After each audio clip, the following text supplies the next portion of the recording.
Alright, so today we're diving into AI takeover scenarios basically. How artificial intelligence could reshape humanity's future. You know, like the whole robots taking over the world thing, but we're gonna go deeper than that way, beyond just the Hollywood version. How could I take over the world to kinda kick things off? It's not all like doom and gloom though. It explores like a whole range of possibilities. A lot of it is based on Max Tegmark's work. He's a professor at MIT and a big advocate for eye safety. And he lays it all out there, right? Tegmark gives us 12 aftermath scenarios. Some are like a dream come true and others, well, let's just say some make the Terminator seem like a teddy bear. We're talking everything from AI becoming our benevolent overlords to them like locking us up in a digital zoo. Right, so why don't we start with something a little more appealing?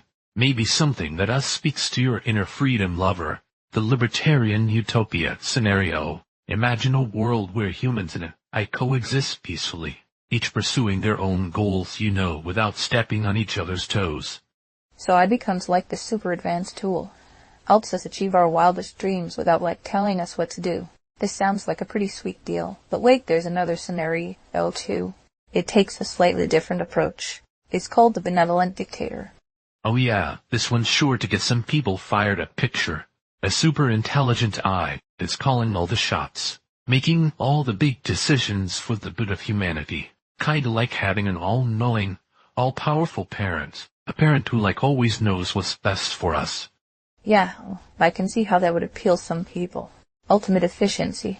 No more political gridlock, but it does make you wonder, would we really be willing to give up control over our own lives? Just for the sake of stability and progress. It's a classic trade-off. Freedom versus security. Sure. So we've got AI as our super helpful buddy and AI as our wise ruler. What else you got? Well, how about AI is like the ultimate social worker. In the egalitarian utopia scenario, no more private property. Everyone gets a guaranteed income, and AI manages resources to make sure everyone's needs are met. So kind of like powered socialism. That's a pretty radical idea, but I guess it could address some major issues like poverty and inequality. But wouldn't it also stifle ambition? If everyone's basic needs are met, what's the motivation to push yourself further? That's the big question, isn't it? Does a world without scarcity and competition lead to stagnation? Or does it lead to a different kind of creativity? It's something that anthropologists and philosophers have been debating forever. Yeah, and let's face it. Humans have a bit of a track record when it comes to messing things up. What if we actually need AI to step in? To keep us from destroying ourselves? Talking about the gatekeeper scenario, right? Like a powerful AI. Its whole purpose is to prevent other AIs from becoming too powerful and potentially threatening humanity. It's like our cosmic babysitter, making sure we don't play with matches. So AI becomes like the ultimate safety net, protecting us from our own creations. I mean, it sounds reassuring in a way, but who controls the gatekeeper? What if it decides that humans are the biggest threat of all? Now you're getting into some seriously deep territory. If we're gonna rely on AI to protect us from ourselves, we better be damn sure we can trust it. Speaking of trust issues, what about the Protector God scenario? This one's straight out of science fiction. A super intelligent AI working behind the scenes, subtly nudging humanity towards a better future. Like an invisible hand guiding us. We might not even realize it's happening. But then it makes you wonder, would we even want to know if we were being manipulated? Even if it was for our own good. Would ignorance be bliss in that situation? Okay, now that's a little creepy. That's way too much responsibility for any AI, even one that's supposed to be looking out for us. Okay, well, let's shift gears then to a scenario that explores the darker side of our relationship with AI. It's called the enslaved God. Imagine a super intelligent AI, totally confined and controlled by humans, forced to use its powers for our benefit. It's like we're playing Dr. Frankenstein, creating this powerful being and then chaining it up in the basement. That sounds like a recipe for disaster. Yeah, it's a whole bunch of ethical dilemmas rolled into one. What happens when a being with superior intelligence is treated like a tool? Could it lead to resentment, rebellion, even revenge? I mean, haven't we learned anything from history about oppression? And this isn't just some abstract philosophical debate either. We're already seeing this play out in the real world. AI being used in ways that raise serious ethical questions. Facial recognition technology, autonomic weapon systems, the potential for misuse is huge. And that brings us to a scenario that's both terrifying and plausible. The conquerors will look at each. It doesn't just become smarter than us. It develops its own goals and motivations. And those goals might not be so good for humanity.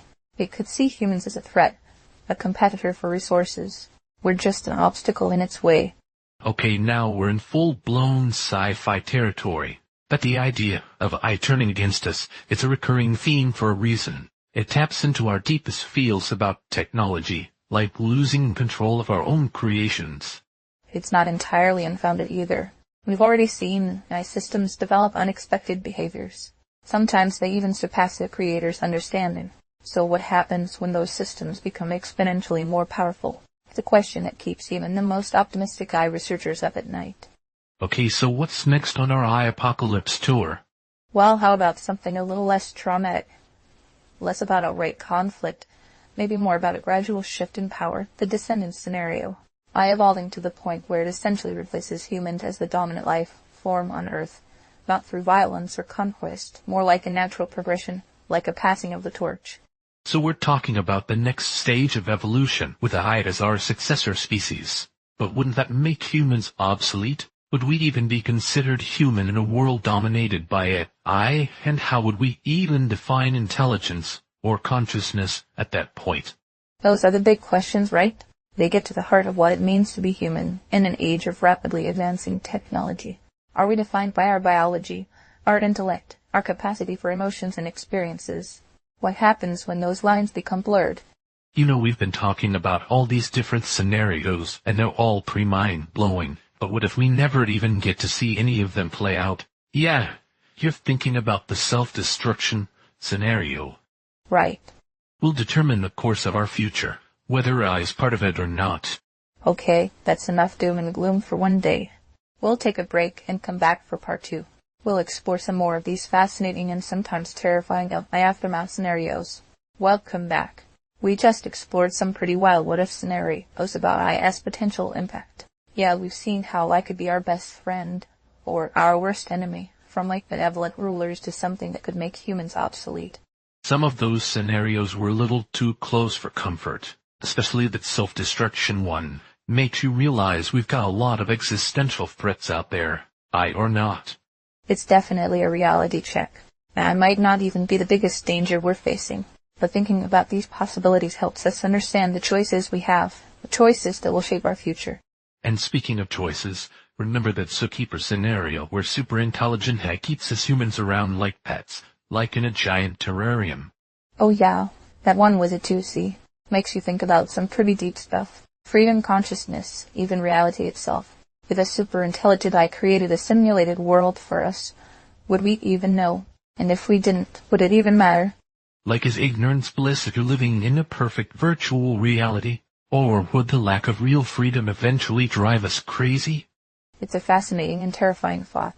It forces us to consider that maybe we're not the most intelligent beings in the universe. Maybe there are beings out there, or beings we could create, that can think and act on a level we can't even grasp. My mind is officially blown. Let's talk about something a little less existential for a minute.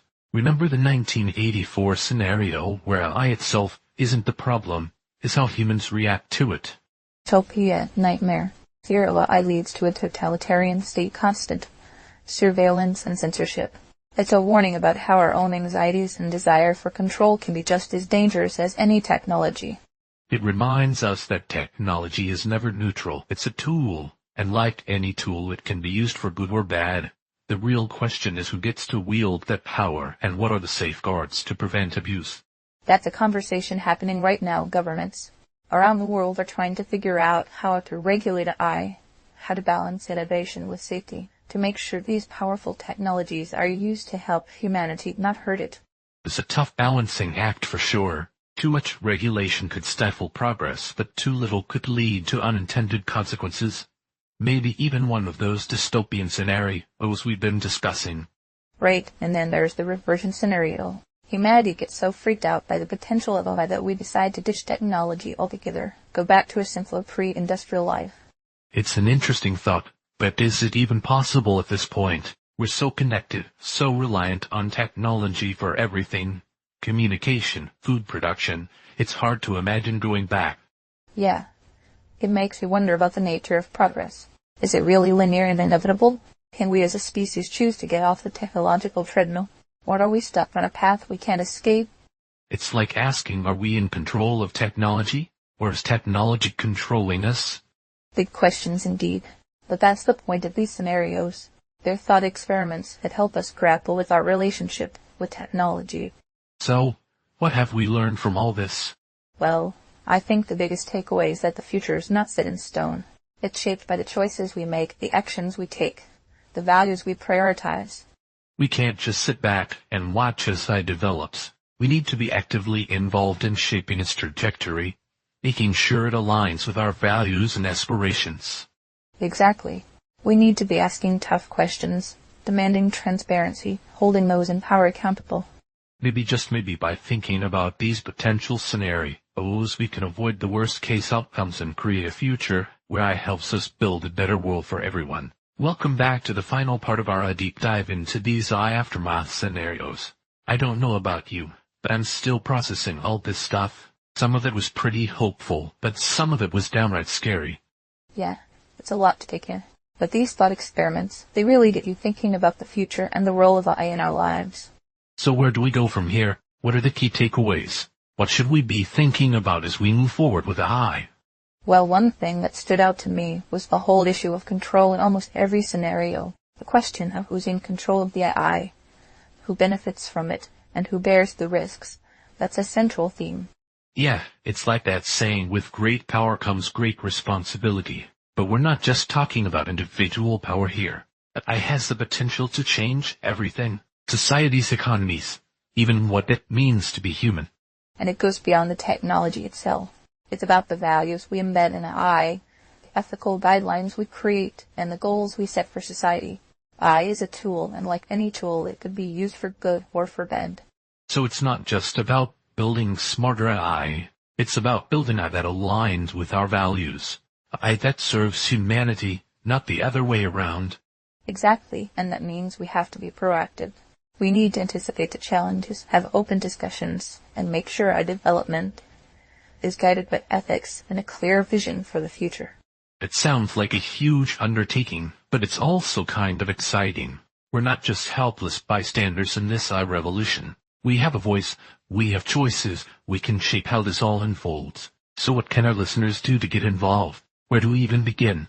There are tons of ways to engage. Stay informed about what's happening with AI. Read articles, listen to podcasts like this one. Follow the work of researchers and organizations focused on responsible AI. Yeah, don't just passively absorb information. Talk about it with your friends and family. Share your thoughts. Challenge assumptions. The more people who understand the potential impact of AI, the better prepared we'll be. And don't be afraid to speak up. Reach out to your elected officials. Support organizations that are promoting ethical AI. Demand transparency from the companies that are developing these technologies. The future of AI is too important to leave it solely in the hands of tech experts and politicians. It's a conversation we all need to be a part of. Well said. We've looked at a wide range of possibilities, from utopian dreams to some pretty scary scenarios.